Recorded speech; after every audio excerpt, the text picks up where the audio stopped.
Hello everybody, my name is Paul McKeever, and this is my new guitar build.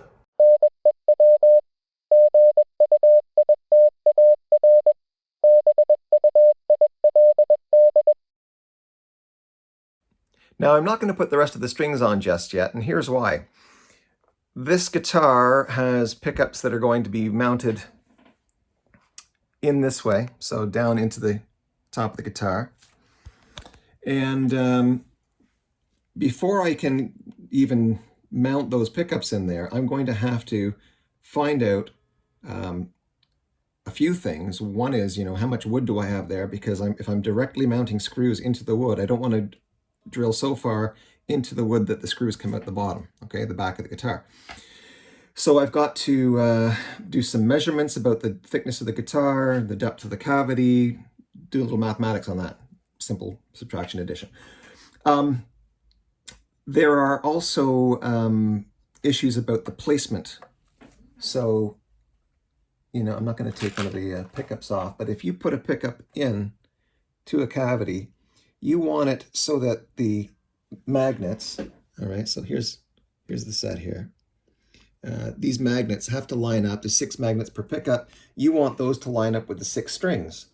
So I need to leave myself the space in here. I'm going to have to be able to loosen the strings, drop the pickups in, locate them this way, and then screw them in when the outermost magnet is under this string and the other outermost magnet is under this string. So that's it for putting on strings for today, but everything's going well. This floating bridge style, it needs to be put on the right kilter, the right angle, but that cannot be done until I've got the strings on.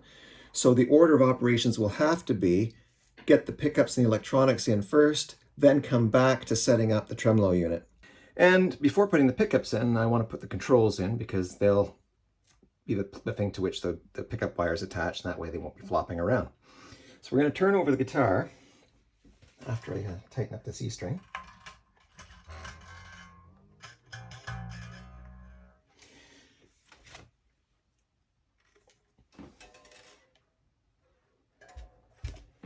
Give myself a little bit of support under the neck here. And this is the cavity into which we're going to be putting the controls. Now the controls are provided by Kinman. I may have shown you these earlier. They come pre-wired if you buy the wiring harness, the Kinman wiring harness. And so we're going to put in the volume pots and the 5-way switch and the output jack or the input jack. Fasten everything down before going ahead with putting the pickups in on the other side, putting the wires through the pickup wiring holes into the cavity where they'll then reconnect with the wiring harness. Now to put the pots in, of course, this is just a packing material that Kinman has provided with their harnessing kit. We need to take the knobs off though so that we can pull it through the material, and then the knobs will have to be off anyway in order to put them into the guitar. So one way you can do this is by taking a shoelace, because these things just won't pull off with your hands normally unless they've been really worked. Take a shoelace, put it around underneath the knob as so.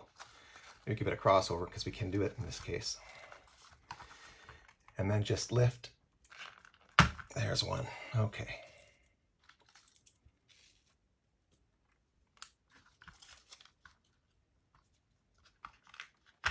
There's another.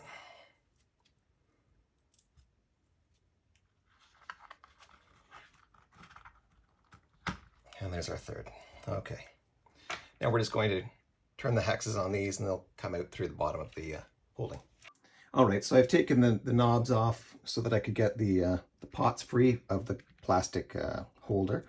I've taken the 5-way adjustable head nub or switch nub off, and the screws. So now these will just pull out of the plastic or plasticized Kinman packing material. The thing is, I don't want to install the pickups just yet, so they just attach to the harness, not with solder, but just by pins, so they can be pulled right out. So our center pickup will have the white guide, our bridge pickup will have the red guide, and our neck pickup has a blue guide.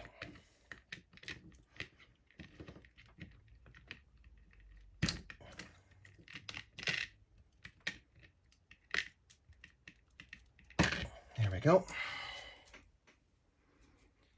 And we should be able to remove the entire circuit board. All right.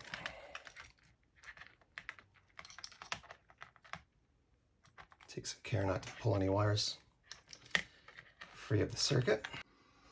All right, so I've removed the output jack from the harness. These two little ends here, just well, there are two screws in the harness. You loosen them off, and these just pull out. They're just plugs. The problem I'm finding is that the jack hole here, jack route, feels like it's too small for this unit. Now, it's not too small for the diameter of the jack. I mean, this brownish area you can see here, that fits fine into the hole. The problem I'm finding is that the wiring, you'll see, well, there we go. The wiring here and the wiring there, the black wiring, it's actually tilted out, and it's making it too splayed to fit into the jack hole. So I'm going to just pull those in a bit gently with my fingers, and hopefully that'll make the difference. I'll be able to then put the wire in, put the jack in. I've got a plate, which I had to buy separately. Plate had to be bought separately. This is, I think they call a football shaped plate. I bought it from Stu Mac. Because of the washer, of course, the electronics came with a washer. And I was really surprised, actually, that kind of hardware, being as simple as it is, wouldn't have come with the guitar, or maybe with the hardware. But just be aware, it's probably a piece that if you're doing this kind of project, you'll have to do yourself. You'll have to buy yourself separately. I found that was true of the jack plate, but also you don't get a cover for the spring area. Some people don't want those in their guitars at all. They don't want them on the guitars at all. So that's probably why they don't bother including them. There's actually no screw holes made by Warmoth for you, presumably because not everybody wants holes in the guitar. So I'm going to see if I can just gently bend this enough to bring it in line with the diameter of the hole.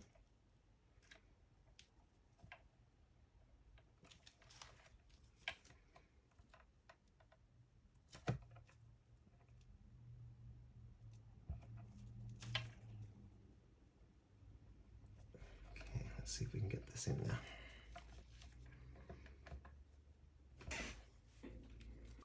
So I've worked with the input jack for the guitar. There's a 3/4 route. I checked that. That was installed or routed by Warmoth. And I can get the jack just in, but it's so snug, it's ridiculous. I did a bit of searching on the internet after working with this for about an hour, and found some other people recommending that instead of ordering a 3/4 route, it's easier just to order a 7/8 route. So just that difference apparently makes a difference. So on the basis of that, I said, okay, all I really need is a bit of room inside the channel so that the jack clip, this clip right here, so it can move. It needs to raise a little bit when the jack gets put into it, and when the channel's too tight, it just can't move enough to let the jack in. So what I've done is I've taken out my Dremel. I put a sanding head on it, and I put it into the hole from the outside. So I put the Dremel in there with it still turned off, and then I Dremeled just the inner part of that channel. So the size of the hole here is the same as it was when it came from the factory. I just gave myself some extra room here because that's where that pin is going to want to move. I've done a little bit of experimentation with it, putting the jack in. It looks as though I now have enough room, so we're going to put the jack plate on and see how it goes. All right, so I think we've got it now. We're going to try, I've just done an extra little bit of sanding to widen the channel.